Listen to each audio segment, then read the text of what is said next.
Hi friends welcome to Kotipalli Kalam. నేను మీ కోటిపల్లి అయ్యప్ప. అందరికీ కూడా వినాయక చవితి శుభాకాంక్షలు. ఈ రోజుని వైసీపీ నాయకులు సోషల్ మీడియా సాక్షి ఛానల్లో చంద్రబాబు నాయుడు గారి కోసం విష ప్రచారం చేస్తూ ఉన్నారు. ఆయన యొక్క ముందు చూపుకి రెండు ఎగ్జాంపుల్ నేను చెప్తూ ఉంటాను.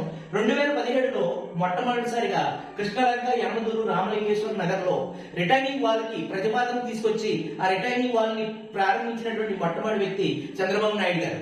అలాగే ఈ రోజుని శ్రీశైలం ప్రాజెక్టు యొక్క లైఫ్ టైం కుదించుకుపోతుంది అని చెప్పి అక్కడ సిద్ధేశ్వరం ప్రాజెక్టుకి రూపకల్పన కోసం కేంద్రంతో మాట్లాడి ఒక ప్రతిపాదన కూడా రూపొందించిన వ్యక్తి చంద్రబాబు నాయుడు గారు. ఎందుకంటే భవిష్యత్తులో శ్రీశైలం ప్రాజెక్ట్ యొక్క లైఫ్ టైం కుదించుకుపోతుంది కాబట్టి ఆ ప్రాజెక్టు దెబ్బతింటే ఒక్కసారిగా ప్రకాశం బ్యారేజ్లోకి నీరు వస్తే అది కృష్ణా జిల్లాలో ఉన్న ప్రజలందరూ ఇబ్బంది పడతారని ఆయన యొక్క ముందు చూపుకి పరిపాలనా దక్షతకి ఇది ఒక ఉదాహరణగా చెప్పొచ్చు.